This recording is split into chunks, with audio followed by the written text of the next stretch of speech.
Good morning Vestige. Sound కొంచెం excitement ఉంటేనే. Yes, good morning. Yes, అన్నిటికంటే ముందు నన్ను ఈ విధంగా రికగ్నేషన్ చేసేంత గొప్ప వ్యక్తినేం కాదు, కానీ మీ అందరూ నన్ను ఆ స్టేజ్కి తీసుకెళ్లారు. కానీ నేను ఏ స్టేజ్ నుంచి వచ్చినా అనేది మీకు తెలుస్తుంది. సో అందరికీ ఒకసారి మనస్ఫూర్తిగా నమస్కారం. సో ఈరోజు నేను ఇక్కడికి రావడానికి కారణం ఏంటంటే, సో రంజిత్ సార్ మేము చాలా మంచిగా ఎప్పటికీ కలిసి వెళ్ళినప్పుడు మాట్లాడుతుంటాం. ఇంతకుముందు స్టార్ క్రూజ్కి వెళ్ళినప్పుడు కూడా, లాస్ట్ స్విట్జర్లాండ్లో కూడా. సో నా షెడ్యూల్ ఎంత బిజీ ఉంటుందంటే చాలా బిజీ ఉంటుంది, కానీ సార్ అడిగితే నేను కాదని లేను. యాక్చువల్గా నాది నిన్న గృహప్రవేశం అయింది. 1,60,00,000 పెట్టి ఇల్లు తీసుకున్నాను.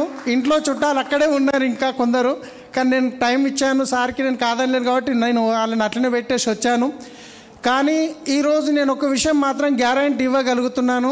ఒక 1 అవర్ మీరు ఓపిక్గా కనుక ఒక 1 అవర్ ఓపెన్ మైండెడ్గా, మన మనసు ఇక్కడుండి మన బాడీ ఉండి మన బాడీ ఇక్కడుండి మనసు ఎక్కడ ఉంటే మాత్రం అది మన బ్రెయిన్లోకి వెళ్ళదు. ఓపెన్ మైండెడ్గా అన్ని టెన్షన్లు తీసేయండి. ఒక 1 అవర్ మీరు విన్న తర్వాత ఒక్క నిర్ణయం తీసుకుంటే, ఒక్క రోజులో మాత్రం ఎప్పుడు జీవితం మారదు, కానీ ఒక్క నిమిషంలో తీసుకునే నిర్ణయం వల్ల ఖచ్చితంగా జీవితం మారుతుంది.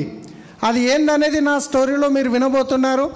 సో నా పేరు సలీం, నేను హైదరాబాద్లో ఉంటాను. యాక్చువల్గా మా ఊరు పటాన్చెరు పక్కన బానూర్ అనే ఒక చిన్న విలేజ్ అనమాట.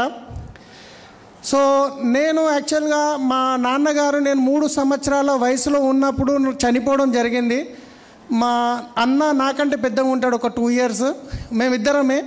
సో ఆ టైంలో మా అమ్మను చాలామంది మా పాలోళ్ళు అంటారు కదా, రిలేటివ్స్, వాళ్ళు ఏం చెప్పారంటే, చిన్న ఏజ్లో మీ భర్త చనిపోయిండు, ఆ 2 పిల్లల్ని మాకు ఇచ్చేసి నువ్వు వేరే పెళ్లి చేసుకొని వెళ్ళిపో అని చెప్పి మా అమ్మకి చెప్తే, మా అమ్మ ఏమన్నదంటే, లేదు నా పిల్లలే నా సర్వస్వం, నేను ఎక్కడికి వెళ్ళను అని చెప్పేసి మా అమ్మ మమ్మల్ని కూలీ పని చేసి చేన్లలో కూలీ పనికి వెళ్ళి, ఇళ్లల్లో బీడిఎల్ టౌన్షిప్ అని ఉంటుంది అక్కడ, భారత్ డైనమిక్స్ లిమిటెడ్.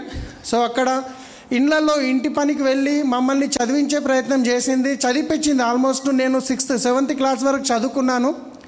7th క్లాస్లో 2nd క్లాస్లో కూడా పాస్ అవ్వడం జరిగింది. కానీ పరిస్థితి ఎలా ఉండేదంటే, ట్యూషన్కి వెళ్తే ఆ ట్యూషన్ ఫీజు కట్టడానికి డబ్బులు ఉండేటివి కావన్నమాట. సో సార్ దగ్గరికి వెళ్ళి 2 నెలల ట్యూషన్ ఫీజు కట్టలేదు, నువ్వు ట్యూషన్ ఫీజు దాపో అని చెప్పి ఇంటికి పంపిస్తుండే. మా అమ్మనేమో కూలి చేసిన డబ్బులు రాలేవు, తర్వాత ఇస్తా అంటుండే. మళ్ళీ అక్కడికి వెళ్తే మళ్ళీ అక్కడ సార్ వచ్చేసి నిలబెడుతుండే అనమాట. నాతోటి ఫ్రెండ్స్ ఏమో చదువుకుంటుంటే నేను ట్యూషన్ ఫీజు కట్టనందుకు నిలబడాల్సి వస్తుండే. సో నాకు మనసులో అనిపించేది ఏమన్నా చేయాలి ఎక్స్ట్రా అని చెప్పేసి. ఆ టైంలో ఇక్కడ ఈ బిజినెస్లో నేను యాక్చువల్గా ఇది ఫోటో శంషాబాద్ ఎయిర్పోర్ట్లో క్యాబ్ నడిపించే ఫోటో అనమాట ఇది. అది 4వ వ్యక్తి నేను అనమాట. సో చాలామందికి అనిపిస్తుంది నేను డ్రైవర్ని అంటే, కొత్త వాళ్ళు మాత్రం నమ్మరు, అవునా కాదండి?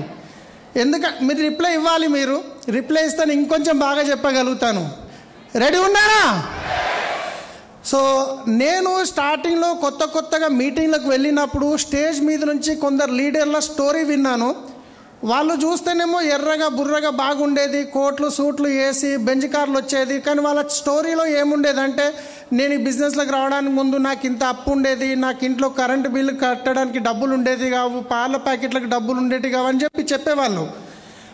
ఒక్కోసారి అనిపిస్తుండే, వీళ్ళు చూస్తానికి ఇంత ఎర్ర బుర్ర ఉన్నారు, నిజమేనా అని అనిపిస్తుండే. కానీ ఎప్పుడైతే నేను ఈ విజిట్లోకి వచ్చి నేను ఇక చేస్తాను అని చెప్పి కమిట్మెంట్గా రెడీ అయ్యాను, ఆ రోజు నుంచి నేను ఒక్కొక్క ఫోటో కలెక్ట్ చేసి పెట్టాను. ఈరోజు నేను చెప్పడం కాదు, విత్ ఫోటోలతో మీకు చూపించబోతున్నాను. సో ఇది డ్రైవర్గా నేను శంషాబాద్ ఎయిర్పోర్ట్లో చేసినప్పటి ఫోటో అనమాట. సో ఇక్కడ చూస్తే కనుక ఈ ఇల్లు మాకు గవర్నమెంట్ నుంచి వచ్చిన ఇల్లు అనమాట. ఎప్పుడు ఒక 35 సంవత్సరాల క్రితము, 40 సంవత్సరాల క్రితము. ఈ ఫోటో ఎందుకు పెట్టానంటే, ఇక్కడ పక్కకు మీకు ఒక బండి కనిపిస్తుందా, 4 పైల బండి కనిపిస్తుందా? సో ఆ 4 పైల బండి మీద మా అన్న మా ఊర్లో ఒక వైన్స్ ఉండేది, ఆ వైన్స్ దగ్గర బయట మిర్చీలు, కోడిగుడ్లు, ఇంకా ఆమ్లెట్ లాంటిది అమ్ముతుండే. నేను 6th క్లాస్లో చదివేటప్పుడు, 5th క్లాస్లో 6thలో చదివేటప్పుడు స్కూల్ పోయి వచ్చి పార్ట్ టైంలో అదే వైన్స్లో గ్లాసులు కడిగే పని చేసేవాడిని. ఆ టైం తర్వాత మళ్ళీ ఏం చేసిన అంటే న్యూస్ పేపర్ వేయడానికి మా ఊరు పక్కనే బిడిఎల్ అని ఉంటుంది, భారత్ డైనమిక్స్ లిమిటెడ్ అని, అక్కడ టౌన్షిప్లో న్యూస్ పేపర్ వేసే పని చేశాను. అక్కడ జీతం ఎంత ఇచ్చేదంటే 150 రూపాయలు ఇచ్చేది. పొద్దున 3 గంటలకు వెళ్ళి మెయిన్ గేట్ దగ్గర పేపర్ వస్తే అదంతా సెట్ చేసుకొని సైకిల్ మీద పెట్టుకొని బీడిఎల్ టౌన్షిప్లో వేసి అక్కడి నుండి ఆర్డినెన్స్ ఫ్యాక్టరీ అని ఉంటుంది, అక్కడికి వెళ్ళి మళ్ళీ 7-8 కిలోమీటర్ సైకిల్ మీద వెళ్ళి పేపర్ వేసి అక్కడి నుంచి మా ఊరికి బానూరుకి వచ్చి మాల్పటేల్ ఉంటుండే వాళ్ళ దగ్గర ఒక పేపర్ వేస్తుంటే ఉదయం ఆంధ్రప్రభ పేపర్ ఉంటుండే. అప్పుడు ఆ పేపర్ అంతా అయిపోయిన తర్వాత ఇంటికి వచ్చి స్కూల్కి వెళ్దాము అని చెప్పి రెడీ అయ్యి అన్నం వేసుకొని కూర వేసుకొని పోతే కూర ఉండేది కాదు. మా అమ్మని అడుగుతుంటే కూర లేదంటే కూలి డబ్బులు రాలేవు బిడ్డ, కారం పొడి వేసుకొని తినిపో అంటుండే. ఎందుకంటే అలాంటి పరిస్థితి నుంచి నేను ఇక్కడ రావడం జరిగింది. సో అక్కడ నాకు అనిపించింది మా అన్న ఏదైతే వైన్స్లో పని చేస్తుండేనో అక్కడ ఆయనకు తాగుడు అలవాటు అయ్యి ఆయన సంపాదించింది మొత్తం తాగడానికి అవుతుండే, ఇంట్లో డబ్బులు ఇచ్చేది కాదు. ఇక నాకు అనిపించింది ఇక కరెక్ట్ కాదు, నాతోటి ఫ్రెండ్స్ను చూస్తే బాగా అనిపిస్తాయి. అంటే వాళ్ళు కొంచెం వాళ్ళ పేరెంట్స్ ఉండడం వల్ల వాళ్ళ లైఫ్ స్టైల్ కొంచెం బాగుండేది, మాకేమో ఎప్పుడు ఏదో ఒక లోపం ఉంటుండే, తక్కువ పడుతుండే దేనికైనా. అప్పుడు నేను డిసైడ్ అయిన ఇక కాదు, ఇక నేను స్కూల్ బంద్ చేస్తా, ఏదైనా పని చూసుకుంటా అని చెప్పేసి పేపర్ వేసిన తర్వాత బీడిఎల్ యాన్సిలరీ అని ఉంది, అక్కడ 450 రూపాయల జీతానికి 450 రూపాయలు జీతం ఇచ్చేది. బీడిఎల్ యాన్సిలరీలో పనికి వెళ్ళాను. సో ఇది సర్ఫేస్ గ్రైండింగ్ మిషన్ అనమాట, ఆయన నా రిలీవర్. సో అక్కడ నేను పని చేసిన తర్వాత సైకిల్ గిట్ ఉండేది కాదు. ఫస్ట్ షిఫ్ట్ ఉంటే పొద్దున 1 గంట ముందు లేచి 3 కిలోమీటర్లు నడుచుకుంటూ పోయేవాడిని, నడుచుకుంటూ వచ్చేవాడిని ఆ టైంలో. ఆ తర్వాత నేను ఒక దగ్గర పని చేస్తున్నా అంటే నేను అక్కడే పని చేయాలి, ఇదే నా జీవితం అనేది నాకు ఉండేది కాదు. ఎక్కడన్నా నాకు 100 రూపాయలు ఎక్కువ వస్తున్నాయి అంటే నేను పనిని మార్చేవాడిని. సో తర్వాత ఇది చూసినట్లయితే అక్కడ బ్లూ షర్ట్ కనిపిస్తుంది కదా. సో ఈ బ్లూ షర్ట్ ఎందుకు చూపిస్తున్నానంటే ఆ టైంలో నేను ఎప్పుడు పండుగలకి కొత్త బట్టలు కొనేది కాదు. మన కోటి చౌరస్తాలో చూస్తే సెకండ్ హ్యాండ్లో కుప్పలేసి బట్టలు అమ్ముతారు కదా, సో అలాంటి బట్టలు కొనేవాడిని డబ్బులు లేక. సో అందుకే ఆ షర్ట్ గిట్ట చూస్తే మీకు డిఫరెంట్గా అనిపిస్తుంది. ఇది వచ్చేసి అదే కంపెనీలో నేను పనిచేసినప్పుడు మన దసరాకి లక్ష్మీ పూజ చేస్తారు మిషన్లకి. సో అక్కడ అప్పుడు దిగిన ఫోటో అది నాది. సో ఆ తర్వాత నేను అక్కడ పనిచేస్తున్న టైంలో ఇంకొంచెం అంటే మా ఊరు పక్కనే ఒక కోళ్ళ ఫారం ఓపెన్ అయింది, మారుతి హ్యాచరీస్ లిమిటెడ్ అని. సో అక్కడ డైలీ 50 రూపాయలు ఇచ్చేదనమాట, డైలీ లేబర్ లాగా. వారం పేమెంట్ ఉంటుండే. సో ఇక్కడ నేను 600-700కి వస్తుంది, కోళ్ళ ఫారంలో అయితే 1500 వస్తుంది నెలకని.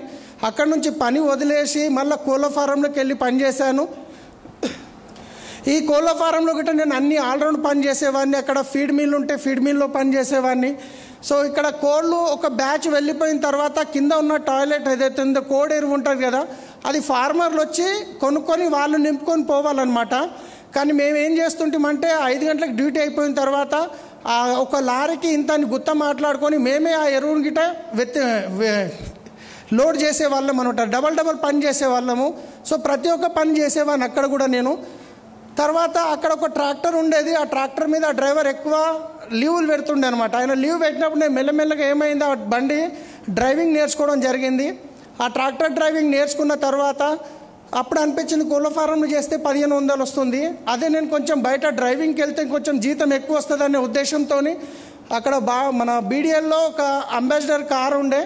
సో ఎవరు అంటే ఈరోజు నన్ను ఎవరైతే ఈ వెస్టీజ్లకు తీసుకొచ్చారో వాళ్ళ దగ్గర అంబాసిడర్ కార్ మీద డ్రైవర్గా వెళ్ళాను. 2500 అప్పుడు ఇంచుమించు 2500 జీతం ఉండే ఆ టైంలో. సో అంబాసిడర్ కార్ మీద డ్రైవర్గా వెళ్ళిన తర్వాత ఒక 1 ఇయర్ వరకు వాళ్ళతో చేశాను. కానీ అక్కడ తను చాలా పాత కారు ఉండే కాబట్టి మళ్ళీ రిపేర్కి వస్తుందని వాళ్ళు అమ్మేయడం జరిగింది. అప్పుడు మళ్ళీ నా జాబ్ వెళ్ళిపోయింది. సో నాకేమనిపించింది, ఇప్పుడు నేను బీడియోలో చేస్తున్నాను, 2500 ఉంది, అదే సిటీలో వెళ్తే కనుక ఇంకా జీతం ఎక్కువ ఉంటుందని చెప్పేసి నేను సోమాజిగూడలో ఒక మెకానిక్ పరిచయం ఉండే, ఆయన ద్వారా ఒక జాబ్ గురించి అడిగితే ఆయన నన్ను ఎక్కడ పెట్టించిన డ్రైవింగ్ కంటే గజల్ శ్రీనివాస్ అని ఒక సింగర్ ఉండే, మీకు తెలిసి ఉంటుంది. ఆయన దగ్గర ఒక 7 నెలలు చేసిన. ఆనంద్ నగర్ కాలనీలో ఉండేది ఖైరతాబాద్లో. ఫస్ట్ హైదరాబాద్కి సిటీ వెళ్ళి మన చింతల్ బస్తీలో ఒక రూమ్ అంటే బ్యాచిలర్స్తో పాటు రూమ్లో రెంట్కి ఉండి అక్కడ నేను 7 నెలలు చేశాను. చేసిన తర్వాత అక్కడి నుండి మళ్ళీ వేరే జాబ్ షిఫ్ట్ అయ్యాను. టీసీఎస్ మన హైటెక్ సిటీలో ఉంది. ఆ టీసీఎస్లో ఒక ఎంప్లాయీ దగ్గర జాబ్ చేసేవాడిని అనమాట. వాళ్ళని పొద్దున ఆఫీస్కి వదిలేసి సాయంత్రం వాళ్ళ ఇంటికి వదిలేసి వెళ్ళిపోయేది. ఆ టైంలో నా పెళ్ళి అయ్యిందనమాట. ఇంకా నేను జీవితంలో సెటిల్ ఏం కాలేదు. ఇంచుమించు 6,500 జీతం వస్తుంది. కానీ ఇక ఊర్లలో ఎట్లుంటుంది, మా పాలల దాంట్లో నాకంటే చిన్నోడు మా తమ్ముడు పెళ్లి చేసుకుండు. ఇక మా అమ్మ నా ఇంట పడ్డది, నీకంటే చిన్నోడు పెళ్లి చేసుకున్నాడు, నాకేమన్నా అయిందంటే నీకు పిల్లనియర్రా, నా మాటిని పెళ్లి చేసుకో అని చెప్పేసి ఊకే కొట్లాడేది. సరే అని చెప్పేసి పెళ్లి చేసుకున్నా. పెళ్ళి అయిన తర్వాత 1 ఇయర్కి పాప పుట్టింది. జీతం అయితే పెరగలేదు కానీ ఖర్చులు పెరిగినాయి. 6,500 నేను బానూరుకైనా అప్ అండ్ డౌన్ చేయాలి, 25 kilometre daily up and down చేయాలి, పిల్లలకు సెరిలాకులు కావాలి, ఖర్చులు పెరిగిపోయినాయి. ఇంకేం చేయాలి, మళ్ళీ ఏదన్నా ఇంకా ఎక్కువ జీతం ఉన్నది చూడాలి. ఇక నాకు ఇచ్చే జీతం 6,500 అదే ఎక్కువ డ్రైవర్కి. అప్పుడు నేనేం చేసేవాడిని, నైట్లో సిటీ ట్యాక్సీ అని ఉండేది బేగంపేట ఎయిర్పోర్ట్లో, మారుతి వ్యాన్ మీద నైట్లో అప్పుడప్పుడు నేను సిటీ ట్యాక్సీ గిట్ట నడిపేవాడిని. 2 డ్యూటీలు చేసేది. ఎందుకంటే పగలు ఏం లేదు, వీళ్ళని డ్రాప్ చేయాలి, సాయంత్రం వరకు వెయిట్ చేయాలి. అక్కడ పార్క్ ఉంటుండే, పార్క్లో వండుకునేవాడిని, నైట్ మళ్ళీ సిటీ ట్యాక్సీ నడిపేవాడిని. 2 రోజులకు 3 రోజులకు ఇంటికి వెళ్ళేవాడిని. సో అలా చేస్తూ ఇంకా నేను ఖర్చులు పెరిగినాయి. ఇంకేమైనా చేద్దామన్న టైంలో హైదరాబాద్లో శంషాబాద్ ఇంటర్నేషనల్ ఎయిర్పోర్ట్ ఓపెన్ అయింది. అక్కడ మేరు క్యాబ్లు అని చెప్పేసి 600 డ్రైవర్ల రిక్వైర్మెంట్ ఉందని చెప్పి తెలిసింది. సో అక్కడికి వెళ్ళి ఇంటర్వ్యూ ఇచ్చాను. మేరు క్యాబ్ నాకు ఇవ్వడం జరిగింది. వీళ్ళది ఎట్లుంటుందంటే, ఒక రోజుకి వాళ్ళు కారు మనకి ఇచ్చేస్తారు, కస్టమర్స్ని వాళ్ళే ఇస్తారు, డీజిల్ నేనే ఊహించుకోవాలి, వాళ్ళు ఇచ్చిన బుకింగ్స్ నడుపుకోవాలి. ఆ తర్వాత పర్ డే 350 రూపీస్ వాళ్ళకి పే చేయాలి. నేను బండి నడిపినా నడపకున్నా ప్రతిరోజు 350 రూపాయలు పే చేయాలి. ఈ కమిట్మెంట్లో వాళ్ళు బండి ఇచ్చేదనమాట. అట్లా స్టార్టింగ్లో మంచిగానే నడిచింది. ఆ టైంలో నేను హైదరాబాద్ నుంచి, సిటీ నుంచి, మన ఊరు నుంచి హైదరాబాద్ హఫీజ్పేట్కి షిఫ్ట్ అయ్యాను, పిల్లలు ఒక పాపను తీసుకొని. ఎందుకంటే డైలీ ఇంత అప్ అండ్ డౌన్ చేయడం వల్ల డీజిల్ ఖర్చులు, టైం వేస్ట్ అవుతుందని. హఫీజ్పేట్కి వచ్చిన తర్వాత ఈ 350 రూపాయలు ఏదైతే ఉండేనో వాళ్ళు దాన్ని పెంచుకుంటూ 350 నుంచి 400, 500, 800 అట్లా 1,050 రూపాయల దాకా తీసుకెళ్లారు. ఎప్పుడైతే 1,050 రూపాయలు ఒక రోజు కట్టాలనో, మనం బిజినెస్ చేసినా చేయకున్నా, జ్వరం వచ్చినా ఏమొచ్చినా 1,050 కట్టాల్సిందే. అంత కట్టలేము, కస్టమర్స్ తక్కువైపోయారు, డీజిల్ రేట్లు పెరిగినాయని చెప్పేసి 600 మంది డ్రైవర్లు మొత్తం స్ట్రైక్ పెట్టారు. ఎవ్వరు బండి నడపొద్దు, ఇంత డబ్బులు మేము కట్టలేము, కంపెనీ తగ్గించాలని ఆర్టీసీ క్రాస్ రోడ్, మనం ట్యాంక్ బండి మీద కొన్ని బండ్లు ఆపేసి ఏ బండిని గిట్ట రోడ్డు మీద నడవనియట్లేదు. ఇక నేను గిట్ట వెళ్ళి బండి ఇంటికాడ పెట్టేసి ట్యాంక్ బండి మీద కూర్చోవాలి. అట్లా 45 డేస్ అయింది. ఊర్లో ఉన్నప్పుడు రెంట్ కట్టేది లేకుండే. కానీ ఎప్పుడైతే హఫీజ్పేట్కి వచ్చానో అక్కడ ప్రతి నెల రెంట్ కట్టాలి, స్కూల్ ఫీజులు, తినడానికి. సో ఇబ్బంది అవుతుంది. ఇప్పుడు ఏం చేయాలి, ఈ స్ట్రైక్ ఎప్పుడు అయిపోతుందో నాకు తెలియట్లేదని చెప్పేసి నేను మా భార్య దగ్గర ఉన్న కొంచెం బంగారం కూదబెట్టి ఒకరి దగ్గర ఒక 50,000 అప్పు తీసుకొని సొంతంగా ఒక వెహికల్ కొనుక్కున్నాం. ఎందుకంటే నాకు అంతకుముందు పరిచయం ఉన్న కస్టమర్స్ రెగ్యులర్గా పిలిచేవాళ్ళు కాబట్టి. ఆ వెహికల్ కొనుక్కున్నా, మళ్ళీ నా బిజినెస్ సెట్ అయింది. ఇప్పుడు ఓన్ వెహికల్ అయిపోయింది, ప్రతి నెల ఈఎంఐ కట్టుకోవాలి, టెన్షన్ ఫ్రీ అయింది. కానీ అట్లా చేస్తూ నాతో పాటు కొందరు డ్రైవర్లు, నా ఫ్రెండ్స్ గిట్ట వెహికల్స్ కొనుక్కున్నారు సొంతంగా. అయితే ఈ ఎక్కువ మంది కస్టమర్స్ హైదరాబాద్కి వచ్చారు అనుకోండి, ఏదో ఒక హోటల్లో స్టే చేస్తారు. వాళ్ళకు వెహికల్ రిక్వైర్మెంట్ కావాలంటే రిసెప్షన్లో చెప్పేవాళ్ళు, మాకు ఎయిర్పోర్ట్కి క్యాబ్ బుక్ చేయి, రామోజీకి వెళ్ళాలి, క్యాబ్ బుక్ చేయని. తో నేను ఆ హోటల్లో ఉండే రిసెప్షన్లో ఎవరైతే పని చేస్తారో వాళ్ళతో నేను టైఅప్ అయ్యాను. మీరు ఒక బుకింగ్ ఇవ్వండి, బుకింగ్కి ఒక 100 రూపీస్ మీకు కమిషన్ ఇస్తాను. జనరల్గా నేను ఎయిర్పోర్ట్కి 600 ఛార్జ్ చేస్తాం కస్టమర్కి. ఈ 100 రూపీస్ యాడ్ చేసి 700 ఒక షీట్ చేసి వాళ్ళకి ఇచ్చేసిన, మీరు బుకింగ్కి 100 రూపాయలు ఇస్తానని. అలా నా బిజినెస్ ఒక రేంజ్లో ఎదిగిపోయింది. ఇంచుమించు 90 హోటల్స్ నుంచి నాకు బుకింగ్ వచ్చేటివి. 90 హోటల్స్ నుంచి. అప్పుడు నాతో పాటు నా ఫ్రెండ్స్ తీసుకున్న క్యాబ్స్ నా దగ్గర అటాచ్ చేయడం జరిగింది. వాళ్ళు డాట్ క్యాబ్లో పోయి అటాచ్ చేస్తే 7,500 కట్టాలి నెలకి. కానీ నేను మా ఫ్రెండ్స్కి ఏం ఆఫర్ ఇచ్చానంటే 2,500 కట్టండి చాలు, ఇంచుమించు 60 నుంచి 70,000 బిజినెస్ ఇస్తానని చెప్పి అట్లా నేను బిజినెస్ పెంచుకుంటూ వెళ్ళాను. నా దగ్గర 40 అటాచ్ వెహికల్స్ నడిచేటివి. కాల్ సెంటర్ పెట్టాను, 5 మంది అమ్మాయిలు కాల్ సెంటర్లో పనిచేసేవాళ్ళు. ఒక డ్రైవర్గా ఉన్న వ్యక్తి 70 నుంచి 80,000, 1,00,000 రూపాయలు ఇన్కమ్ వరకు వెళ్ళాను. మంచిగా ఉంది, ఇంకా బిజినెస్ ఎక్కడికో వెళ్ళిపోతుంది అన్న హోప్తోని హఫీజ్పేట్లో 72 గజాలది ఒక ఇల్లు కొనుక్కున్నా.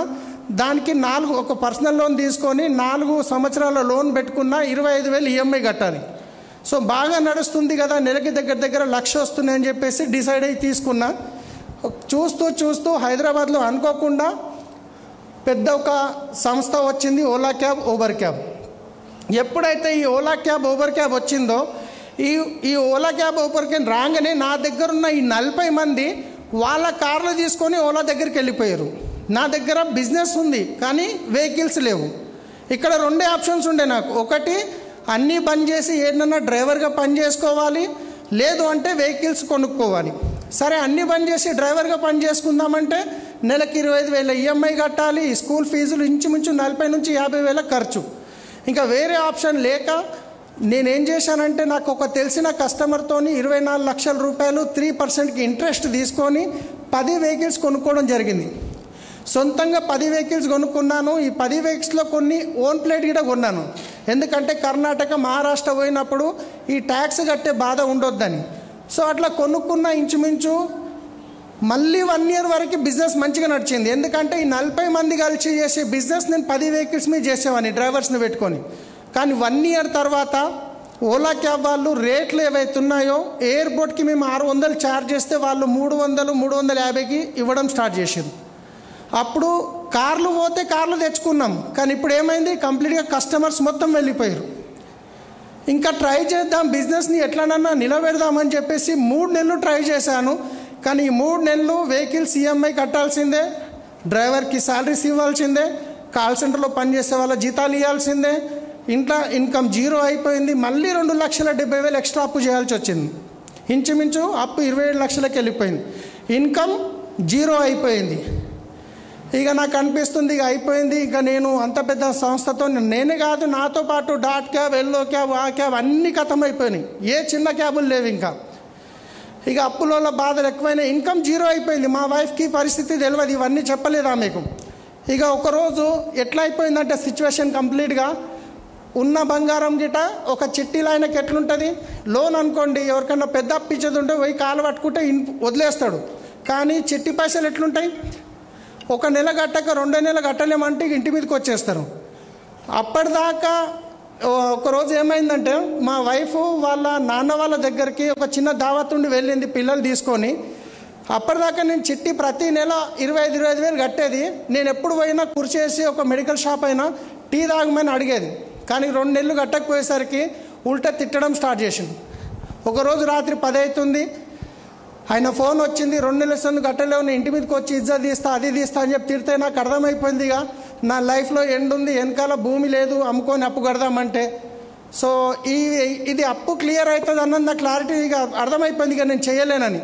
ఇంకా ఆ రోజు డిసైడ్ చేసుకున్నా, పైన ఫ్యాన్ తిరుగుతుంది, ఈరోజు సూసైడ్ చేసుకోవాల్సిందే, ఊరేసుకోవాల్సిందే అని చెప్పి మంచం మీద వండుకున్నా. కళ్ళకి నీళ్లు పోతున్నాయి, ఇట్లా లెక్క పెడుతున్నాయి, ఒక 4, ఒక 3, ఇంకా 2, ఇక వేసుకుందామని చెప్పేసి. ఇంట్లో గిట్ట ఇవ్వలేరు. కానీ ఎప్పుడైతే నేను డ్రైవర్గా పనిచేసినప్పుడు ఏదన్నా రోడ్డు మీద సిగ్నల్ కాడ పిల్లలు ఆగినప్పుడు డోర్ కొట్టి వాళ్ళు డబ్బులు అడిగేది.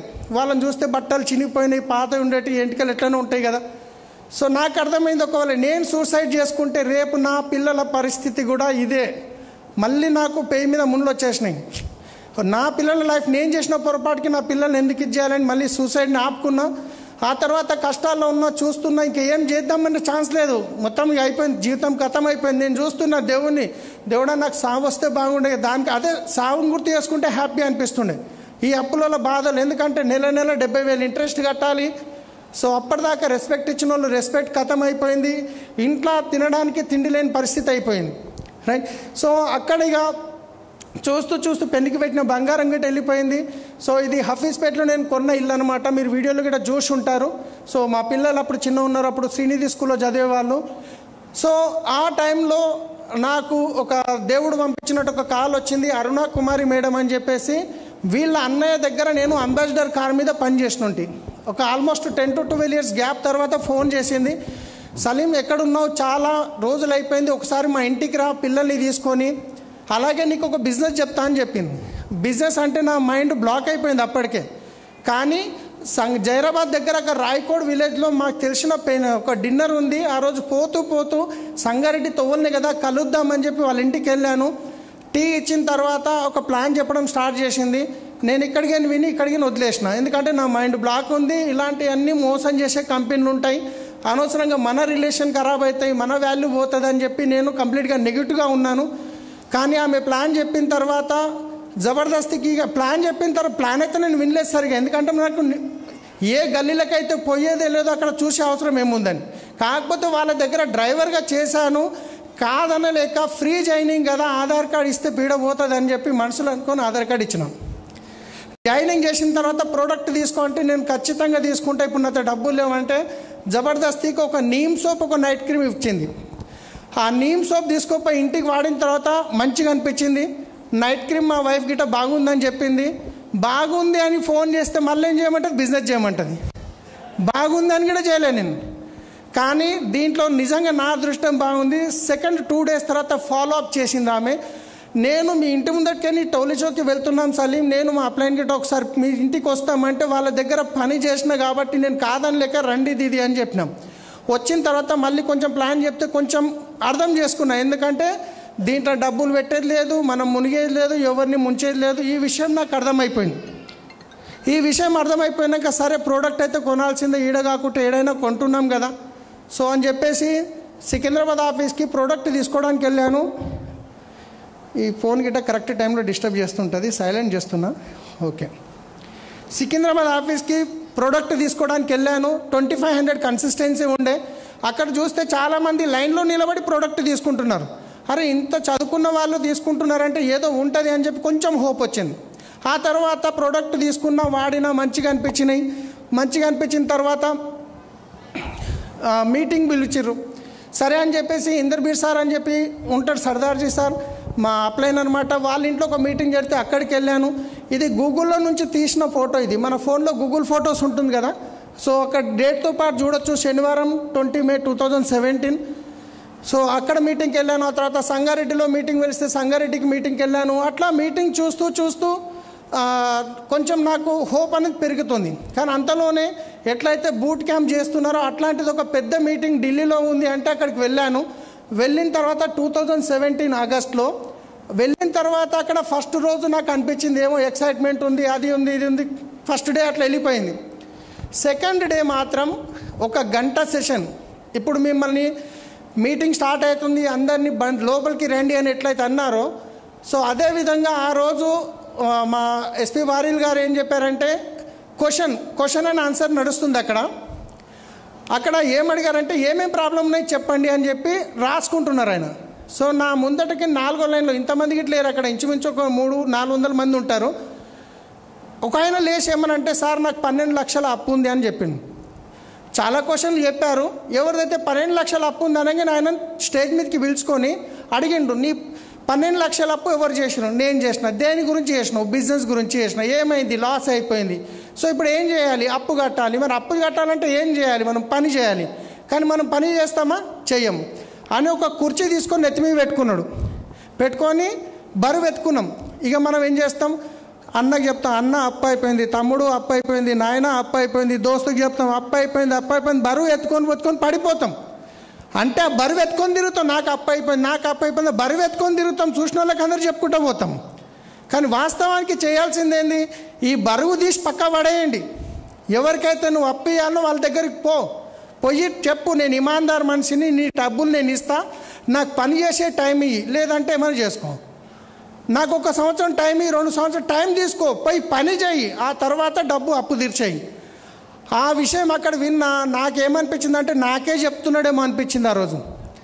నేను చక్కగా ఇట్లా నిజంగా నేను ఎంత జబర్దస్తికి పోయినా. ఈరోజు చాలామంది బూట్ క్యాప్ అంటే చాలా జబర్దస్తికి రావచ్చు, ఇక మా అప్లైన్ ఊకే దమ్ చేస్తుండు పోదాం అక్కడ అన్నిటి వచ్చిన వాళ్ళు ఉన్నారు. నేను గిట్ట అట్లనే పోయినాం, ఊకే చెప్తురు కదా పోదామని చెప్పి. పోయేటప్పుడు సాగు పోయినట్టు పోయినా, ఇక తప్పదు కదా అని. వచ్చేటప్పుడు ఇట్లా అయిపోయింది. ఇక 6 నెలల క్రౌన్ కావాల్సిందే, అప్పు తీరాల్సిందే, దుమ్ము లేపాల్సిందే అని చెప్పేసి ఆగండి, అసలు విషయం చెప్తా. ఆనే మీటింగ్లో కూర్చున్నా, డిసైడ్ అయిపోయిన 6 మందిని డైరెక్టర్ చేస్తే క్రౌన్.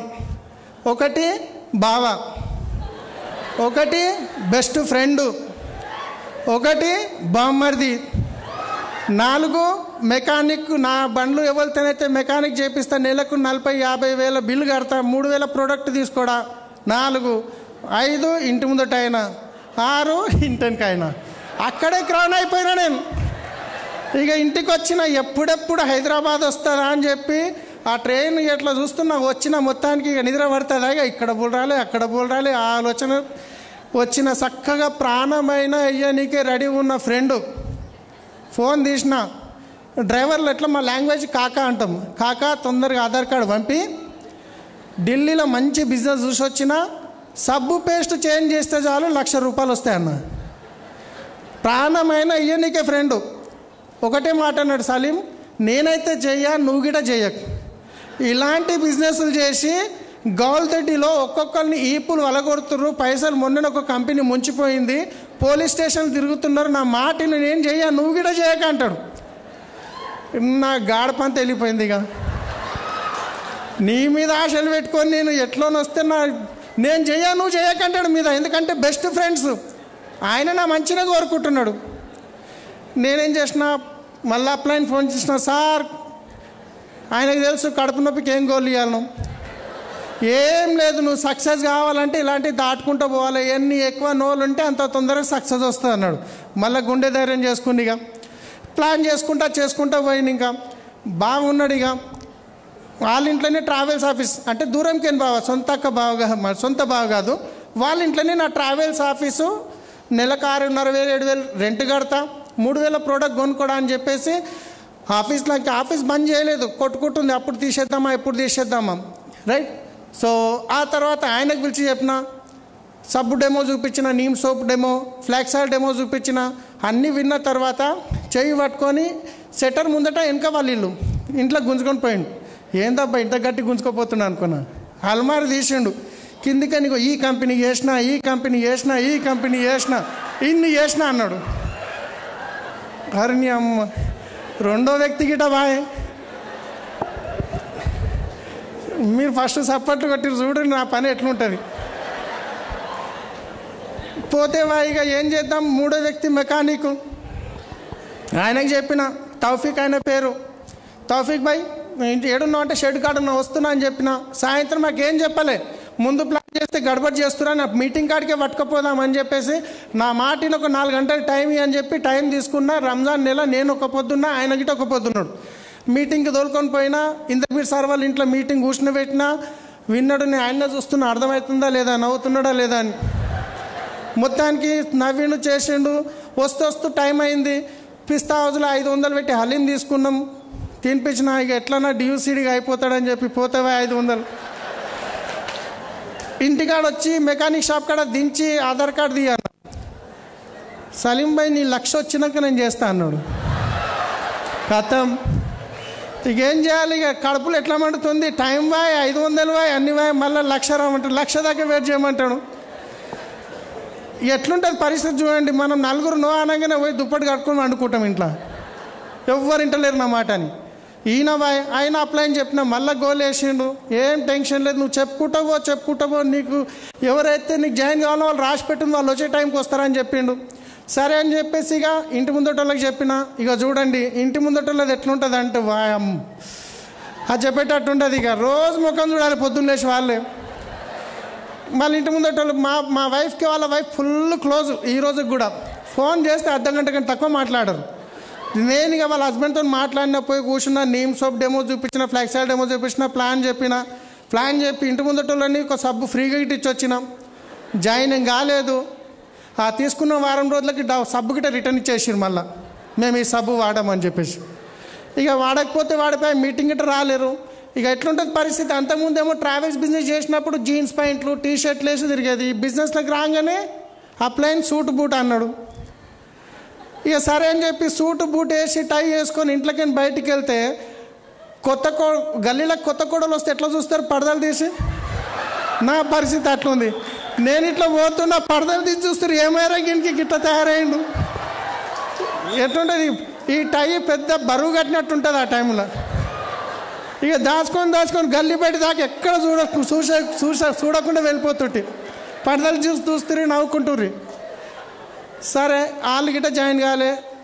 ఇంటి ముందటవా ఇంటి వెనక లాస్ట్ ఒక్కడు మిలిగిండి, ఎవ్వరు చేసినా చేయకుండా ఒక్కడు బొమ్మర్దికి చేయాల్సిందే. ఇక బొమ్మర్దికి ఫోన్ చేసినా, ఏడున్నావు తొందరగా వచ్చి, ఆటో నడుపుతాడు ఆయన, ఏదో సాఫ్ట్వేర్ కాదు ఆటో నడుపుతాడు. ఈ ఫోన్ గిట్ట అయినదే ఇప్పుడు.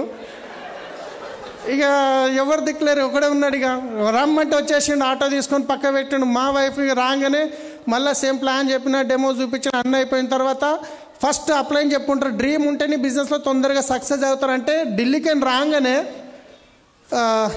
డ్రీమ్ కొంచెం ముందుకు వెళ్ళిపోతున్నా. ఢిల్లీకి రాగానే ఒక డ్రీమ్ రాసి పెట్టినా గోడ మీద. ఏం రాసిన అంటే 2 కోట్ల ఇల్లు, 1 కోటి రూపాయల కారు, 2 లక్షల ఇన్కమ్, మా వైఫ్కి బంగారం, మా పిల్లల రాసి పెట్టేసిన. మా బామ్మడిది వచ్చిన ప్లాన్ చెప్పినాక మా వైఫ్ అంటే మా తమ్ముడు వచ్చిన గుడ్డు దాపు అన్నది. గుడ్లు దానికే కిరాణా షాప్ పోయినాం. మా బామ్మడిది ఇట్లా మొత్తం తిరిగి చూసిండు, ఏమేమి రాసిండు ఈయన. 2 కోట్ల ఇల్లు అంట, 1 కోటి రూపాయల కారు అంట.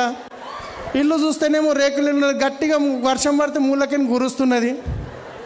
సరే ఇక మా పాపతో అన్నాడు, మా పాప చిన్నగుండే, మీ డాడీ పగలైపోయిండు అన్న.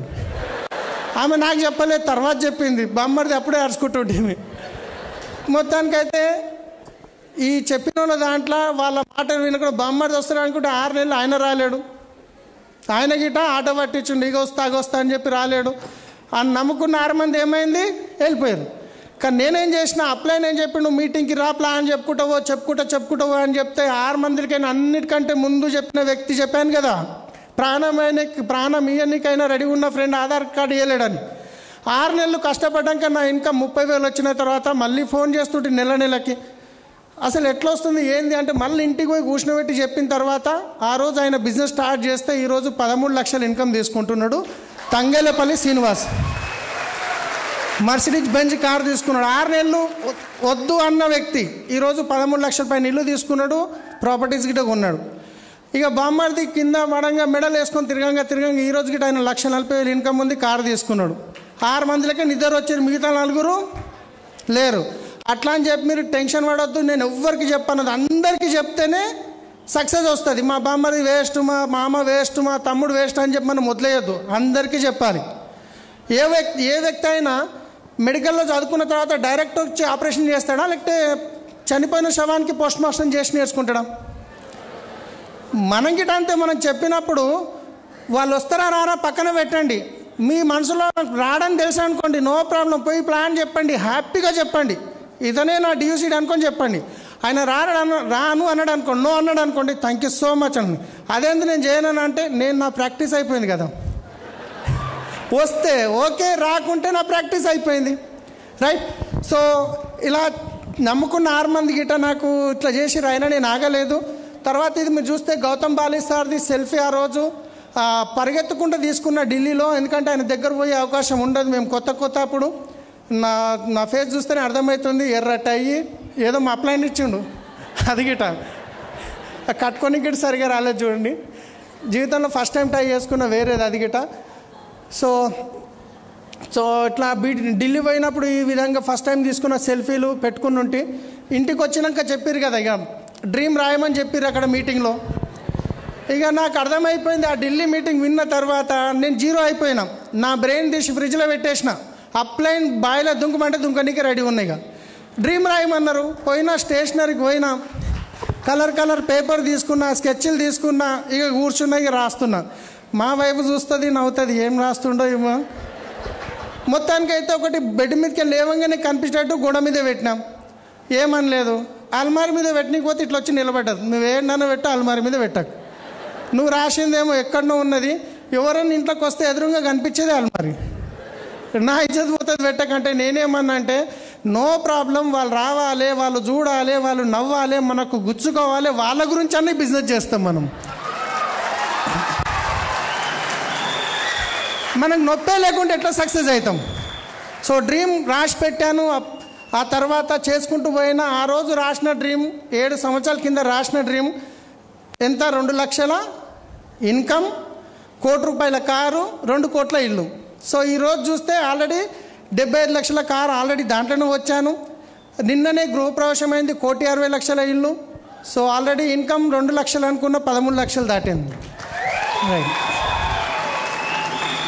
సో డ్రీమ్లో ఉన్న పవర్ అది. జస్ట్ అప్లైన్ నమ్ముకొని మీరు అప్లైన్తో ఫాలోఅప్లో ఉంటే 100% అయిపోతుంది. ఈ విధంగా నేను సెల్ఫీలు తీసుకున్న ఆ టైంలో కూడా సోషల్ మీడియాలో అనౌన్స్ చేసిన. ఎవరన్నా నో అంటే నేను చెప్పొచ్చేది, వచ్చే సంవత్సరం లోపల, 2 సంవత్సరాల లోపల నా కమిట్మెంట్ చెప్పొచ్చేవాడిని, ఈ ఇన్కమ్తో నీ ముందుకు వస్తా అని చెప్పేసి. సో ఇంకొక విషయం మర్చిపోయినా, మెకానిక్ అని చెప్పినా కదా. చూడండి ఎట్లుంటుంది. 1,00,000 వచ్చినాక జాయిన్ అవుతానంటే నాకు ఇక మనసులు ఉన్నది, ఇక చేయనంటే పోతుండే అయిపోతుండే. పాపం ఆయన చేస్తానన్నాడు, 1,00,000 అన్నాడు కదా. 1,11,000 ఇన్కమ్ వచ్చింది. రాత్రి మెసేజ్ వచ్చింది 1,00,000 దాటింది, రెడీగా ఉన్నాడు ఆయన. 1,00,000 వస్తే చేస్తున్నాడు. కానీ రాత్రి నిద్ర పట్టలే. ఇక పొద్దున్న లేచి ముఖం కడుకొని ఛాయ్ తాగి 2 వీలర్ తీసుకొని ఉరికిన ఆయన దగ్గరికి వచ్చింది. 1,00,000 అకౌంట్లో పడ్డది, చూడు తీ ఆధార్ కార్డు అంటే ఆయన మళ్ళీ కారు మెకానిక్ ఉండే కదా, కార్లు ఉంటాయి కదా. సలీం భాయ్ నువ్వైతే చేయగలుగుతావు, నేను ఏడా చేయగలుగుతా అన్నాడు. అరే అప్పటిదాకా 1,00,000 వస్తే చేస్తాను, ఇప్పుడేమో నువ్వు చేయగలుగుతావు. ఇట్లాంటి వాళ్ళకి ఇట్లా ఉంటారు. అయినా నో ప్రాబ్లం, కొందరు రావచ్చు కొందరు రాకపోవచ్చు. సో తర్వాత ఇంకో డ్రీమ్స్ గోడ మీద రాసి పెట్టినా, అదేమో అల్మారి మీద పెట్టినా. తర్వాత అట్లా డ్రీమ్ క్లియర్గా ఉండాలి. సో దాని తర్వాత డ్రీమ్ రాసి పెట్టినాం, కానీ పని చేస్తేనే కదా సక్సెస్ వచ్చేది. సో ఇంతకుముందు చెప్పిన మా వైఫ్ అన్నిటికంటే ముందు నేను 2,500 ప్రోడక్ట్ తీసుకెళ్ళి ఇంట్లో పెట్టిన తర్వాత ఆ పాత తెల్ల పేస్టులు ఉంటాయి కదా కోల్గేట్లు, అవి సగం ఉన్నాయి, సగం అయిపోయింది, సగం ఉంది ఇంకా. నేనేమంటున్నానంటే మన బిజినెస్ ఇది, మనకు డబ్బులు వస్తాయి, అది వాడితే ఎక్కడో పోతున్నాయి, మనకు వస్తాయి, ఈ పేస్ట్ వాడంటే ఇది అయిపోని పాతది అంటది. సరే వినేటట్టు లేదా, నాకు కోల్గేట్ తీసుకోపోయి చెత్త డబ్బులు పడేసిన. పైసలు ఎక్కువైనాయని కానీ అడికని తీసుకొచ్చి మళ్ళీ కడిగి ఆనే పెట్టింది. ఏమి ఇట్లా తినేటట్లేదన్నా మూత తీసి మొత్తం దాంట్లో విండేసినాయిగా. ఇక అప్పుడు వేరే ఆప్షన్ లేదు, మన పేస్టే వాడాలి. పేస్ట్ వాడిరు, బాగుంది. ప్రోడక్ట్ మెల్లమెల్లగా అలవాటు చేసినా అన్నీ బాగున్నాయి. ఆ తర్వాత మీటింగ్కి తీసుకెళ్ళినా ఆమె సపోర్ట్ ఉంది కాబట్టి ఈరోజు ఇందాక రాగలిగినాం. మీరు కూడా మీ వైఫ్ సపోర్ట్ చేస్తలేదు, ఒక మీటింగ్ తీసుకురండి. మీ హస్బెండ్ సపోర్ట్ చేస్తలేడు, ఒక మీటింగ్కి తీసుకురండి. మీటింగ్కి వస్తే కొన్ని 100 మంది చెప్తారు. ఇంట్లో కూర్చుని పెట్టి 24 గంటలు మనం భజన చేసిన వాళ్ళకి అర్థం కాదు. మీటింగ్కి వస్తేనే వాళ్ళకి బిజినెస్ ఒక పవర్ ఏందనేది తెలుస్తుంది. Yes or no?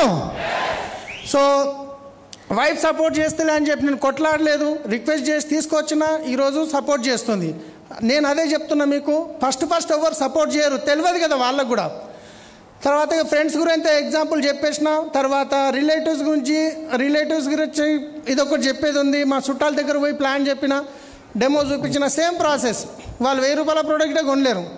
కానీ 2-3 రోజుల తర్వాత మళ్ళీ ఫోన్ చేస్తారు కదా, ఏం మా వైఫ్కి చేస్తారు, నాకు కాదు. ఏం షాయిన్ బాగున్నావా, పిల్లలు పోయిర్రా లేడా, సభల మీటింగ్ పోయిండా మీ హస్బెండ్ అన్న. ఎట్లుంటుంది ఇక ఆమె పొద్దుమికి రాగానే ఆమెకి ఇట్లా అన్నదని చెప్పి ఆమె ఏడ్చుకుంటాను నా ముందట.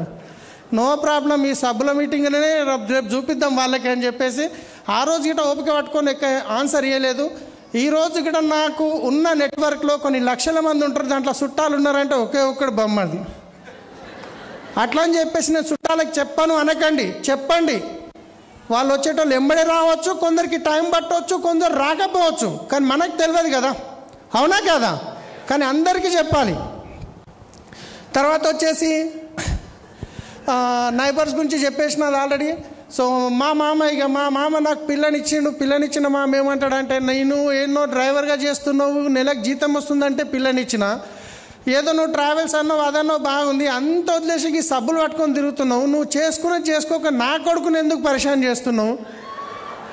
2,500 కన్సిస్టెన్సీ 6 నెలలకు ఇప్పిస్తే మేము వాడేది 20 రూపాయల సబ్బు వాడతాం, నువ్వేమో గింత సబ్బు వాడుతున్నావు, మేము 30 రూపాయలు ఇది వాడుతున్నాం, ఇన్ని రేట్లు ఉన్నాయి, ఎందుకు ఇది చేస్తున్నావు అని చెప్పి ఆయన ముళ్ళు కట్ట తీసుకొని ఓడుస్తారు కదా, అట్లా ఓడుస్తాడు. ఇక నేను మా బొమ్మడి దగ్గర హోమ్ మీటింగ్ చేయడానికి పోతే ఈయన కొంచెం వేస్తాడు, ఇక నాతో ఆడుకుంటుండు. నేను ఒకటే చెప్పిన, ఇక మామ ఇట్లయితే కాదు, ఒక పెద్ద మీటింగ్ ఉంది హైదరాబాద్లో, ఈ మీటింగ్కి నువ్వు వచ్చినావంటే నువ్వు నా మామవు, నీ అల్లుని, నువ్వు రాలేవంటే నీ ఇంటికి తవ్వ బంద్ అని చెప్పేసిన. ఇంకా వేరే ఆప్షన్ లేదు. ఆ మీటింగ్కి వచ్చిండు, అప్పటిదాకా వద్దురా అని తిట్టిన మామ అప్పటి తర్వాత చేసుకోరా అని తిట్టిండు మా బామ్మర్దిని. రైట్? సో నేనేమంటున్నా అంటే, ఎక్కడ నువ్వు వచ్చినా మనం బాధపడే అవసరం లేదు, ప్రతి దానికి సొల్యూషన్ ఉంది. ఒకే ఒకటి సొల్యూషన్ ఏంది? మీటింగ్. సో నాకు ఎక్సైట్మెంట్లో టీం వస్తుందంటే మీటింగ్కి వస్తా, ఎవరు వస్తలేరు అంటే నేర్చుకోనికి మీటింగ్కి వస్తాం. సో మీటింగ్ వదలొద్దు. అప్లైన్ పెట్టే మీటింగ్ డబ్బుల గురించి ఛాలెంజెస్ చెప్పాలంటే మీకు తెలుసు, ఇంచుమించు అన్ని లక్షల అప్పు, నెలకి 70,000 ఇంట్రెస్ట్ కట్టాలి.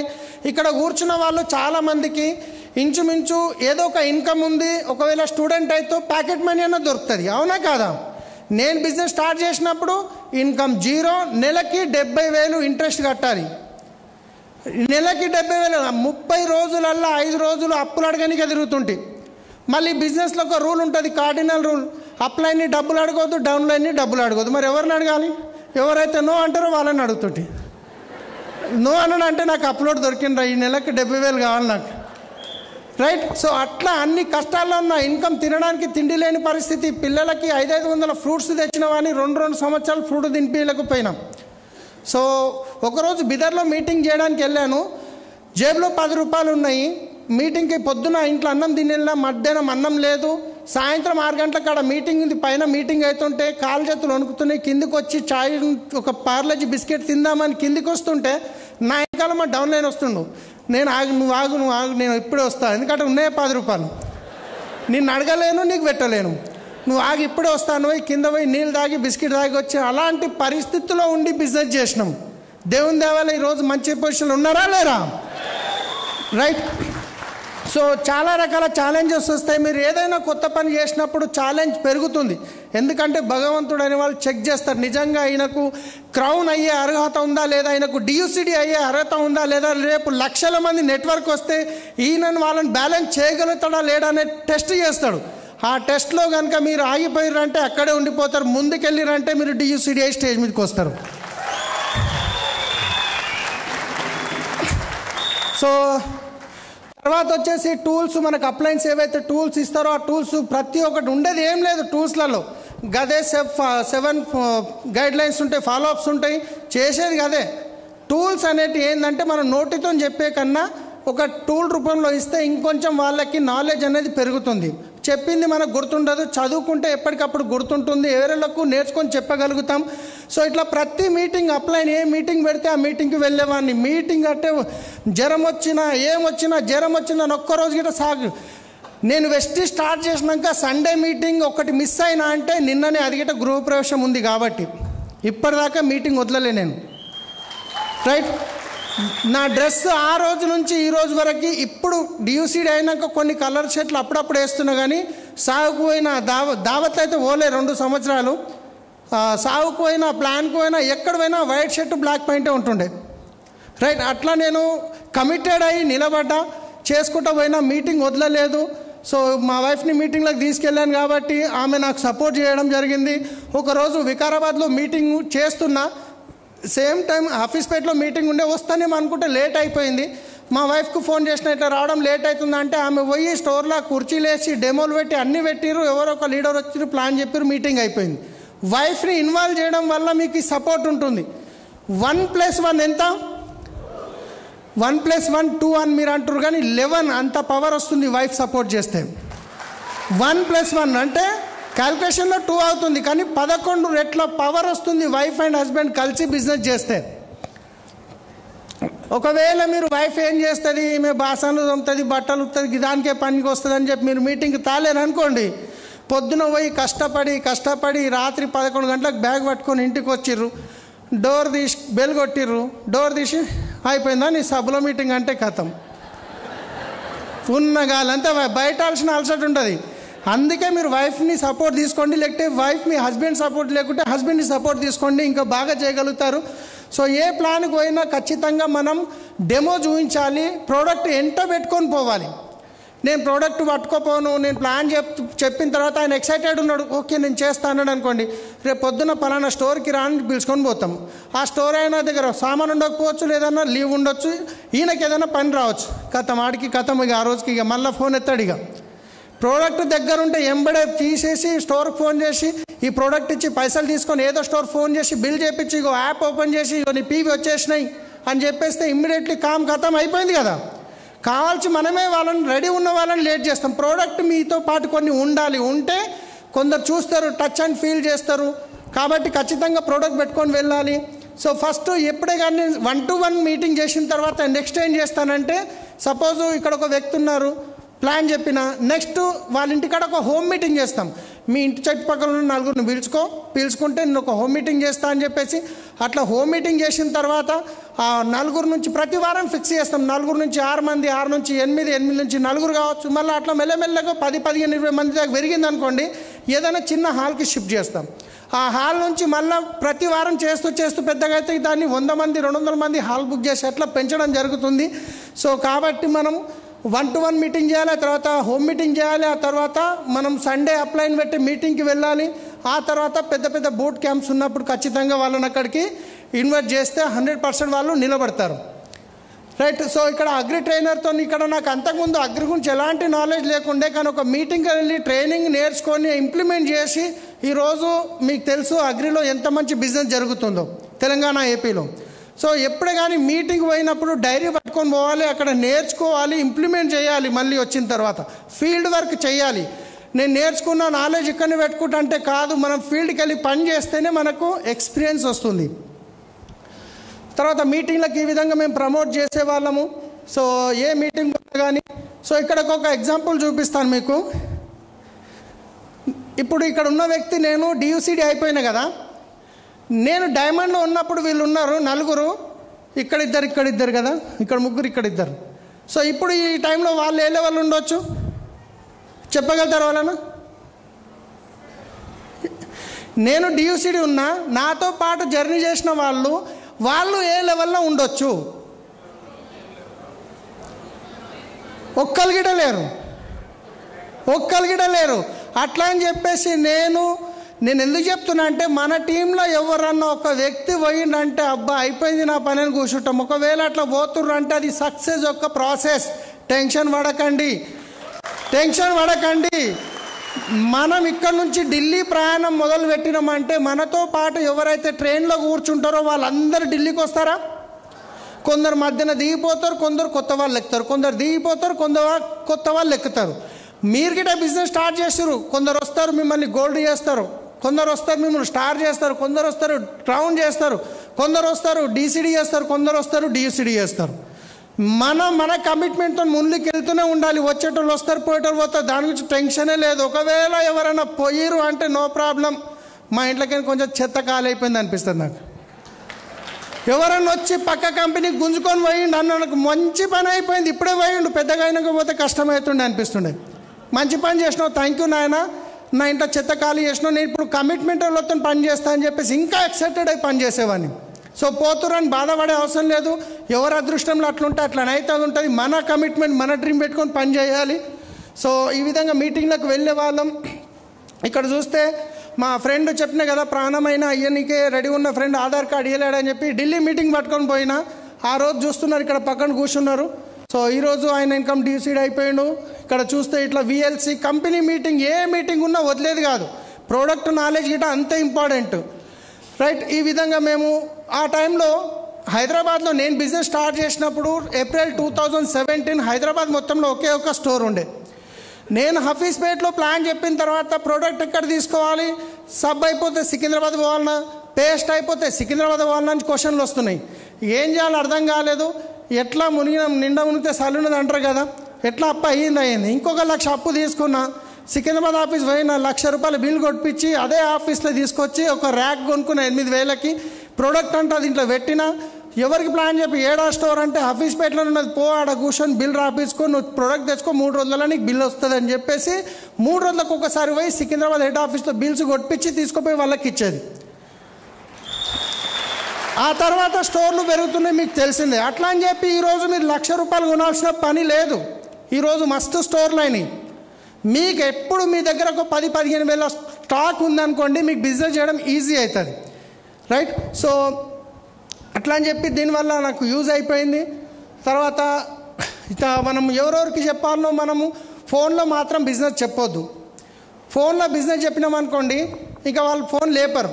ఇంటికి వెళ్ళి చెప్పాలి, లేదా ఇంటికి పిలుచుకొని చెప్పాలి. సో ఈ విధంగా లీస్ట్ తయారు చేసుకొని ఎవరెవరికి ఏ మీటింగ్కి ఇన్వైట్ చేయాలో ఇట్లా లీస్ట్ తయారు చేసుకొని ఇంటికి వెళ్ళి ప్లాన్ చెప్పేవాళ్ళం. ఇంతకుముందు చెప్పిన ఫోన్లో చెప్పినప్పుడు మా ఫ్రెండ్ 6 నెలలు నాకు ఆధార్ కార్డు ఇవ్వలేడు, కానీ ఎప్పుడైతే ఇంటికి పోయి ప్లాన్ చెప్పినో ఈరోజు ఆయన బిజినెస్లో ఏ లెవెల్కి వెళ్ళాడు.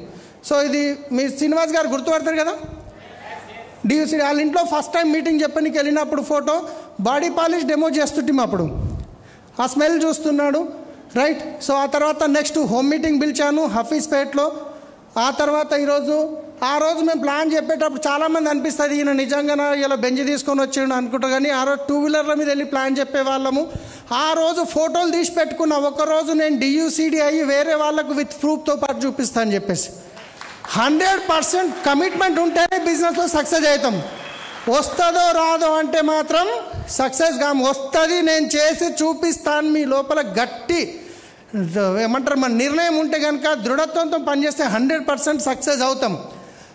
సో ఇక్కడ కనిపిస్తున్నది మీకు పురుషోత్తం దాసు సార్. ఆయన స్టార్ట్ అయినప్పుడు ఫస్ట్ హోమ్ మీటింగ్ ఎంతమంది చూస్తారు కదా, 3 ఉన్నారు. అనుకున్నది నేనే, నా ముఖం కనిపిస్తలేదు కదా, ఇప్పుడు అర్థమవుతుంది మీకు.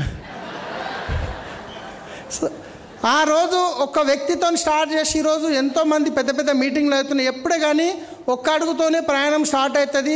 మీటింగ్ ఒక ఇంపార్టెంట్ చెప్తున్నా నేను. సో ఇట్లా మ్యాసివ్గా ప్లాన్ చేసాం. ఛాలెంజెస్ చాలా ఉండే. ఎక్కడకపోతే ప్రోడక్ట్ విత్ ప్రోడక్ట్తో ప్లాన్ చేసేవాళ్ళం. కర్నూలుకి ఎక్కడ కాల్ వస్తే అక్కడ వెళ్ళిపోయే వాళ్ళం. ఇది బాన్స్వాడ, ఆ టైంలో మాకు చెక్కులు లేనప్పుడు. ఇది రోడ్డు మీద వండుకున్న ఫోటో కాదు. నేను మహారాష్ట్ర దగ్గర పిట్లం అవతల ఆనేగాం అని చెప్పి మహారాష్ట్రలో ఒక విలేజ్ ఉంది. ప్లాన్లకు వెళ్ళాము. అక్కడ కొన్ని ప్లాన్లు ఉండే. రాత్రి అయిపోయింది. హోటల్ ఉందామంటే హోటల్ లేవు, జేబులో డబ్బులు గిట్ట లేవు. అప్పుడు హోటల్ ఉండే స్తోమతేట కాదు.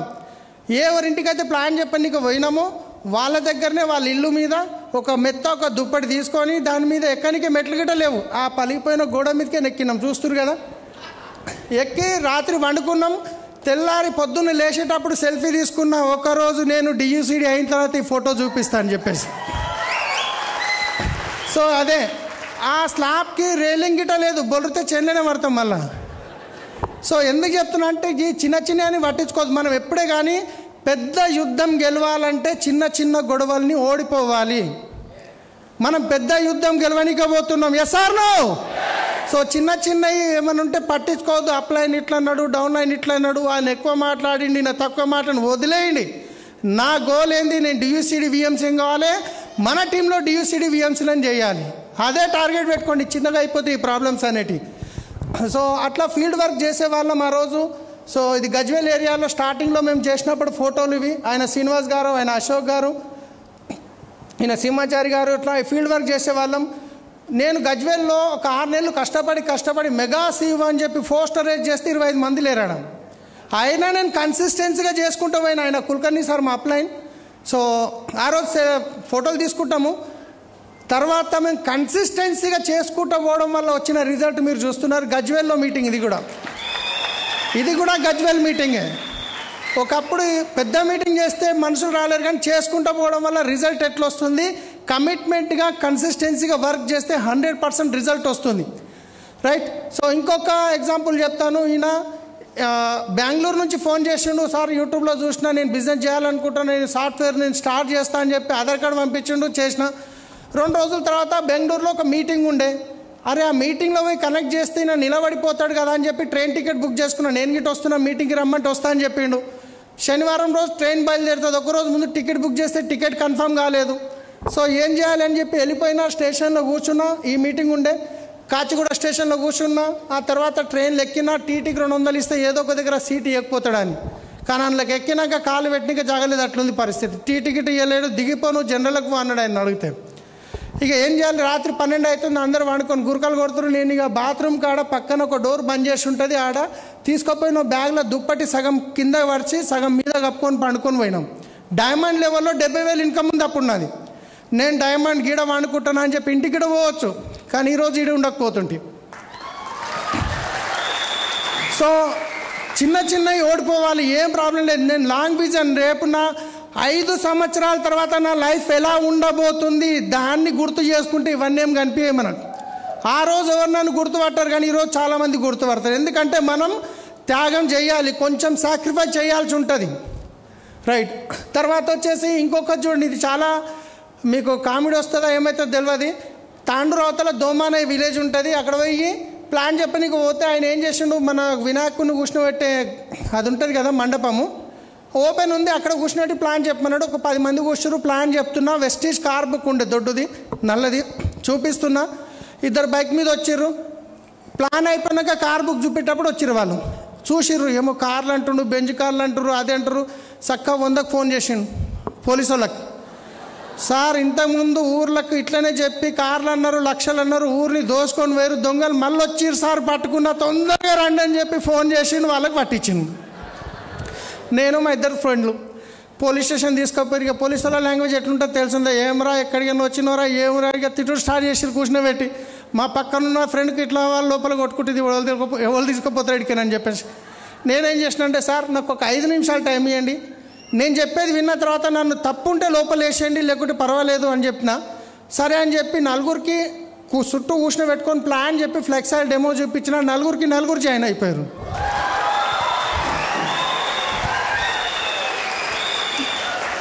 ఎవరైతే ఫోన్ చేసి పిలిచి కంప్లైంట్ ఇచ్చిండో వాళ్ళని మళ్ళీ పిలిపించి అన్నాడు, ఏం రా నేను డబ్బులు కట్టమని అంటే చెప్పలేదు. ఎట్లా ఫోన్ చేస్తారో నేను నడిమిలో కొడతాం, మళ్ళీ ఒకసారి ఇట్లా పని చేస్తే మా ముందట తిట్టి పంపించారు వాళ్ళని. సో భయపట్టే అవసరం లేదు, మనం తప్పు చేయట్లేదు, 10 మందికి హెల్ప్ చేస్తున్నాం. Yes or no? మనం ఇవ్వడానికి పోతున్నాం. ఇచ్చేటోళ్ళ చేయి ఎట్లుంటుంది, తీసుకునే వాళ్ళ చేయి ఎట్లుంటుంది. కానీ మనం ఏం చేస్తాం, ఇవన్నీకే పోతాం.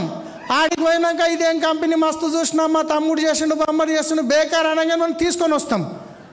అరే చేయకపోయాను, మనం ఇయ్యనిక పోతున్నాం. ఒకవేళ ఆయన ఓకే అంటే రేపు ఆయనకు టైం ఇచ్చి ఆయన లైఫ్ చేంజ్ చేయడానికి మనం టైం ఇస్తున్నాం ఆయనకు, అవునా కాదా?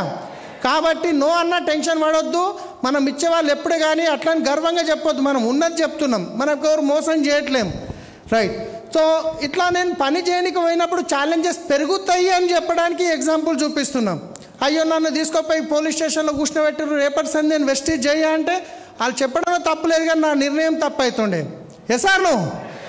సో నేర్చుకున్న ఏ మీటింగ్కి వెళ్ళినా డైరీలు ఇంప్లిమెంట్ చేస్తుంటే, ఇంటికి వచ్చి నేర్చుకొని మళ్ళీ అది ఇంప్లిమెంట్ చేస్తుంటే, ఏదైతే నేర్చుకున్నామో అది మళ్ళీ నేర్పిస్తుంటాం లీడర్స్కి. ఎందుకంటే ఇది డూప్లికేషన్ బిజినెస్. మనం నేర్చుకోవాలి, నేర్పించాలి, మనలాంటి లీడర్లను తయారు చేయాలి, అప్పుడే బిజినెస్లో మనం సక్సెస్ అవుతాం. పీవీలు అంటే వాడొద్దు, లీడర్ని క్రియేట్ చేయండి, లీడర్ పీవీ క్రియేట్ చేస్తాడు.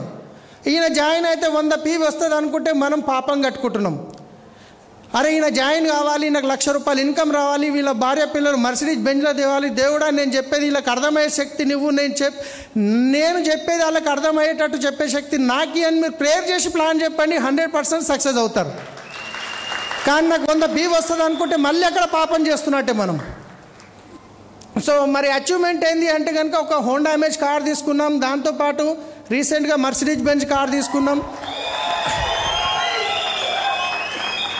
సో ఇక బెంజ్ గురించి చెప్పాలంటే నేను ఎక్కువ చెప్పాను, నాకు ఎక్కువ చెప్పుకోవాలనిపించదు. చిన్న కార్లో వెళ్తే చుట్టుపక్కల అందరినీ మనం చూస్తాము, పెద్ద కార్లో వెళ్తే అందరూ మనం చూస్తారు, అంతే ఫరక్ ఉంది బెంజ్ కార్కి. సో ఎక్సలెంట్ కార్ అయితే చెప్పేది లేదు. మీ ఇక్కడ కూర్చున్న మీరు ఈరోజు డిసైడ్ కాండి, వచ్చే 2 నుంచి 3 సంవత్సరాల్లో మీ ఇంటి ముందట ఇలాంటి కార్ నిలబెట్టవచ్చు. మీరు డిసైడ్ కావాలి, ఒక నిర్ణయం తీసుకునే అవసరం ఉంది. సో దాంతోపాటు ఇక్కడ చూస్తే నిన్ననే గృహప్రవేశం అయిందని చెప్పాను కదా. సో 1,60,00,000 అయింది విత్ ఇంటీరియర్తోని. ఆ వీడియో ఒక 2-3 రోజులలో చేసి పంపిస్తాను, ఎందుకంటే ఇంకా ఇంట్లో నుంచి సామాన్ మొత్తం షిఫ్టింగ్ చేయలేదు. నిన్ననే దావత్ అయింది, ఇవాళ ఇక్కడ వచ్చిన, ఇవాళ షిఫ్టింగ్ ఉండే, అది పోస్ట్పోన్ చేసి ఇక్కడ వచ్చిన. అది మొత్తం సెటప్ చేసినాక వీడియో చేసి గ్రూప్లలో సార్కి పంపిస్తాను నేను. తర్వాత వచ్చేసి ఒకప్పుడు 15,000 ఫోన్ 16,000 ఫోన్ వాడితే గొప్ప ఉండేది, కానీ ఈరోజు నేనే ఫోన్ కాదు, నా ఇంట్లో మా పాపకి వైఫ్ అని అందరికీ మొత్తం ఇక ట్యాబ్ ల్యాప్టాప్ అన్నీ ప్రతి ఒక్కటి, అంటే ఎక్కడికి చేంజ్ అయిందని చెప్పడానికి చెప్తున్నాను. నేనేదో గొప్పగా తీసుకున్నా అని చెప్పట్లేదు, ఇది మీకు కూడా అవకాశం ఉంది అని చెప్తున్నాను. సో ఏదైతే బంగారం బొడగొట్టుకున్నామో అది తీసుకున్నాం, తర్వాత కొత్త బంగారం తీసుకున్నాం, తర్వాత సెకండ్ టైం మళ్ళీ తీసుకున్నా. ఇప్పుడు మళ్ళీ అడిగిన బంగారం కావాలంటే వద్దంటుంది మా వైఫ్. అది ఎక్కువైన కొద్దీ ఏడికి పోయినా కానీ దిమాగ్ మొత్తం ఇంట్లోనే ఉంటుంది, ఇంట్లో బంగారం ఉండి ఏమవుతుంది. ఇప్పటిదాకానేమో నీ ముఖానికి ఇప్పించినావు అంటుండే, ఇప్పుడేమో వద్దు అంటుంది. సో కాబట్టి అవసరమంతా కొన్నాము, ఎంత కొన్నామో చెప్పాము, ఎందుకంటే అని చెప్పుకునేటట్టు ఉండదు. కొన్నాం అవసరం ఉన్నంత. ఇది తాజ్ కృష్ణ హోటల్ హైదరాబాద్లో. ఇదే హోటల్లో నేను ట్యాక్సీ నడిపేటప్పుడు కస్టమర్ని తీసుకుపోయి డ్రాప్ చేసి మళ్ళీ రిటర్న్ తీసుకుపోయేది ఉంటుండే. సో ఇది పార్కింగ్ ఏరియా. సాయంత్రం పూట ఆడ పార్కింగ్ కారు పెట్టి ఆ లద్దాలకి కస్టమర్ వస్తున్నారంటే మాకు కనిపిస్తారని ఇక్కడ కూర్చొని చూస్తుంటే దోమలు కరిస్తే దోమల్ని కొట్టుకుంటూ కూర్చునే వాళ్ళం. కస్టమర్ అడిగిన కనిపించగానే ఉరికితో పోయి బండి తీసుకొని గేట్ కాడ పెట్టి డోర్ తీసి ఎక్కండి అని చెప్పి కూర్చుని పెట్టేవాళ్ళం, ఎందుకంటే పోయేటప్పుడు ఒక 20-30 రూపాయలు టిప్ ఇస్తాడని. అలాంటిది అదే హోటల్లో తినడానికి వెళ్తే 8,500 అయింది. అదే హోటల్లో తినడానికి పోతే 8,500 అయింది. ఆ రోజు హోటల్ లోపలికి వెళ్తుంటే నా లోపల ఉన్న దయ్యం, డ్రైవర్ దయ్యం బయటకు పోలే. మళ్ళీ ఫీలింగ్ వస్తుంది, నాకు డ్రైవర్ని కదా లోపలికి పోవాలను. నేను ఆల్రెడీ 7-8 లక్షలు సంపాదిస్తున్నా. ఆ హోటల్ ఎప్పుడు పోయింది లేదు. ఫస్ట్ టైం పోయినప్పుడు స్టార్టింగ్లో డీసీడీ అయినప్పుడు అనుకుంటా, లోపలికి పోయి అడిగిన రిసెప్షన్లో, మేడం అన్నమేడ తినాలని అడుగుతున్నాను. కస్టమర్ ఎట్లుంటాడు, అంత పెద్ద హోటల్లో పోతే రుబాబ్గా పోయి కూర్చుంటాడు, ఇట్లా పిలుస్తాడు. కానీ మన ఫీలింగ్ అట్లా లేదు, మన డ్రైవర్ లోపల ఉంది కదా. సో ఆయన పోయినాం, తిన్నాం మొత్తానికి. తర్వాత అక్కడనే హోటల్లో దిగినాం. ఒకప్పుడు ఎక్కడ ట్రైన్ వెస్టిల్కి రాకముందు ట్రైన్కి ఎక్కలేదు వాస్తవానికి. కానీ ఈరోజు ఎక్కడికి పోయినా విత్ ఫ్లైట్ మాత్రమే చూస్తున్నాం. లైఫ్ ఎక్కడి నుంచి ఎక్కడికి చేంజ్ అయింది, రైట్. సో ఫారెన్ ట్రిప్స్కి వెళ్ళాం 2019లో. మలేషియా ఇవన్నీ సార్ గిట్ ఉన్నారు, అప్పుడు రంజిత్ సార్ గిట్ ఉన్నారు. సో ఇవన్నీ వెళ్ళాము. స్టార్ క్రూజ్ గిట్ట వెళ్ళాము. తర్వాత ఇది అక్కడ స్టార్ క్రూజ్తో దిగిన ఫోటోలు. ఇది పటాయా. చాలామంది నాకు తెలుసు ఎక్కడ చూస్తారో, నేను గిట్ట గమనించలేదు. వాళ్ళ వెనకాల గెస్ట్ వాళ్ళు అనమాట, హోస్ట్లు అనమాట వాళ్ళు. వాళ్ళ గురించి ఫోటో తీయలేదు నేను. ఆ వెనక పటాయా కనిపిస్తుంది కదా, దాని గురించి తీసుకున్నా. మీరు పొరపాటు పడకండి. ఈ ఫోటో ఎందుకు పెట్టినా అంటే 2019లో పోయినప్పుడు తీసుకున్న ఫోటో నుంచి తీసుకున్న ఫోన్ నుంచి తీసుకున్న ఫోటో. అది 16,000 ఫోన్ ఉండే శాంసంగ్. కానీ ఈరోజు 2 లక్షల ఫోన్తో తీసుకున్న ఫోటో ఇది. సెకండ్ టైం గిట్ట పటాయా వెళ్ళాను. సో దీంట్లో డిఫరెన్స్ ఏంటంటే, అప్పుడేమో మొత్తం లైఫ్లో టెన్షన్స్, అప్పుల టెన్షన్స్, ఆ టెన్షన్స్ ఉండే. కానీ ఈరోజు అన్నీ ఫ్రీ అయిపోయినాయి, ఫ్రీడమ్గా ఉన్నాం. చేంజెస్ కనిపిస్తున్నాయి కదా. తర్వాత ఇది థాయిలాండ్లో టైగర్ పక్కన పోయి కూర్చొని దాన్ని తొక్క పట్టుకొని కూర్చున్నాం. ఏముంటుంది, మాట చంపేస్తుంది. పిల్లలకి ఇంకెక్కువ డబ్బులు వస్తాయి, టెన్షనే లేదు, రైట్. సో ఫ్రీడమ్గా లైఫ్ అయిపోయింది అనమాట. ఎలాంటి టెన్షన్ లేకుండా పిల్లల్ని ఎక్కడంటే అక్కడ తీసుకుపోతున్నాం. వాళ్ళు చెప్పిన చోటికి. ఒకప్పుడు ఒక లోన్ తీసుకోవడానికి సిగ్నేచర్లు పెట్టేవాళ్ళం. 60-70 లోన్లు పెట్టిస్తుండే, సిగ్నేచర్ పెట్టిస్తుండే ఒక్క కార్ లోన్కి. కానీ ఈరోజు అది ఆటోగ్రాఫ్గా మారింది. సో ఒకప్పుడు బాలీ సార్తో పరిగెత్తుకుంటూ సెల్ఫీ తీసుకునే వాళ్ళం. కానీ ఈరోజు వాళ్ళతో కలిసి, వాళ్ళతో బోన్ చేస్తూ, వాళ్ళతో కూర్చుంటూ ఫోటో దిగే అవకాశం ఉంది. సో ఇది అందరికీ అవకాశం ఉంది, నాకు ఒక్కరికి కాదు. మీకు గిట్ట నిర్ణయం తీసుకుంటే 100% ఇది సాధ్యమవుతుంది, right. So highest level DUCD achievement అయిపోయింది. ఇది హైయెస్ట్ ఇన్కమ్ 13,34,000. అట్లా అని చెప్పేసి ఎప్పుడు వచ్చిందని కాదు, ప్రతి నెల 12 lakhs దేశం ఉంది. So consistency income, right. So ఒక డిజైర్, ఈరోజు ఒక నిర్ణయం తీసుకొని వెళ్ళండి. ఎస్, పేదవాడిగా పుట్టడం తప్పు కాదు, కానీ పేదవాడిగా చనిపోవడం తప్పు. ఈ డైలాగ్ చాలాసార్లు విన్నాం. నిజంగా చెప్తున్నా, ఈరోజు మీరు ఒక డిసైడ్ అయిపోవాలి, ఒక నిర్ణయం తీసుకొని పోవాలి. మీ అప్లైన్కి ఒక కమిట్మెంట్ ఇవ్వాలి. నేను వచ్చే సంవత్సరం లోపల ఇంత చెక్ తీసుకుంటా, ఈ లెవెల్ అచీవ్మెంట్ చేస్తాను. మీ అప్లైన్కి ఈరోజు కమిట్మెంట్ ఇవ్వండి, పని చేయండి. ఏం లేదు, మీరు చూసిరు కదా ఎక్కడి నుంచి స్టార్ట్ చేసి ఎక్కడి వరకు వచ్చినాం. సో ఒక బర్నింగ్ డిజైర్ ఏంటంటే, సో ఒక స్టూడెంట్, ఒక టీచర్ ఒక స్టూడెంట్కి పాఠం చెప్తున్నాడు అంటే అందరికీ. సో ఒక బాబు ఈ బర్నింగ్ డిజైర్ గురించి నాకు అర్థం కాలేదు అంటే, ఒక బాబుని సార్ ఏం తీసుకుపోతాడు, నెక్స్ట్ డే ఒక నది దగ్గర తీసుకుపోతాడు. నడుముల లోతు వరకు నీళ్ళు పోయే దగ్గర లోపల తీసుకెళ్ళి తల మీద చేయబెట్టి లోపలికి ఒత్తుతాడు, మళ్ళీ తీస్తాడు. అట్లా 5-6 సార్లు చేసిన తర్వాత ఒకసారి ప్రెస్ చేసి అట్లనే పెడతాడు. ఆ బాబుకి అర్థం కాదు, ఈయన చేయి తీయడిగా. అరే నేనేమో బర్నింగ్ డిజైర్ గురించి అడిగిన నన్ను సంపనికి తెచ్చినట్టున్నాడు చెప్పి ఆయనకు ఊపిరి కావాలి. తనులాడి మొత్తం తన్నుకొని బయటకు వస్తాడు. ఆ తర్వాత అడతాడు, ఏం సార్ నేను అడిగింది ఏంది, నన్ను సంపనికి తెచ్చినావంటే, ఒక్కసారి ఆలోచించి లోపల ఉండి బయటికి వచ్చేటప్పుడు నీకు ఆక్సిజన్ కావాలని ఏదైతే తపన నువ్వు తన్నుకొని వచ్చినావో, సక్సెస్ కావాలన్న తపన నీకు అట్లుంటే 100% సక్సెస్ అవుతావు. బర్నింగ్ డిజైర్ అదే. అలాంటి రగులుతున్న కోరిక కావాలి. డ్రీమ్ గుర్తుకొచ్చిందంటే ఎంటికలు లేచి నిలబడాలి, కళ్ళకి నీళ్ళు రావాలి. అలాంటి డ్రీమ్ పెట్టుకొని పని చేయండి. వితిన్ 2 years లోపల మీరు DUCD అయ్యే అవకాశం ఉంది, రైట్. సో ఇదే బర్నింగ్ డిజైర్ కమిట్మెంట్ తీసుకొని పోండి. మీ అప్లైన్ కమిట్మెంట్ ఇవ్వండి, 100% మీరు సక్సెస్ అవుతారు. మీరు చూస్తున్నారు. నేను ఇంకొక విషయం చెప్పడం మర్చిపోయినా, ఎప్పుడైతే మా ఇంట్లో మా నాన్న చనిపోయినప్పుడు మా అమ్మ కూలికి పోతుండే, ఇళ్ళలో పని చేయడానికి పోతుండే. మా ఇంటి పక్కన ఉన్న వాళ్ళు అంటుండే, అరే బిడ్డ మీ నాన్న లేడు, మీ అమ్మ పని చేస్తుంది, ఒకవేళ మీకు అన్నం లేకపోతే మా ఇంటికి వచ్చి రారా, మేము వేస్తామంటే సాయంత్రం పోయి వాళ్ళు ఇచ్చిన అన్నం తెచ్చుకొని తిన్న రోజులు ఉన్నాయి. అలాంటిది ఇక్కడ వరకు వచ్చానంటే మీరు చేయగలుగుతారా చేయలేరా?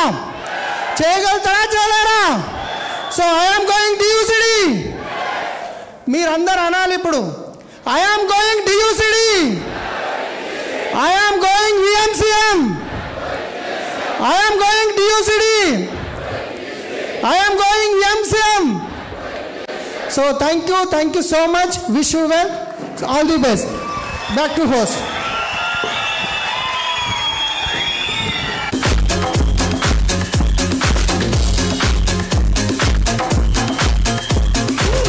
గట్టిగా గట్టిగా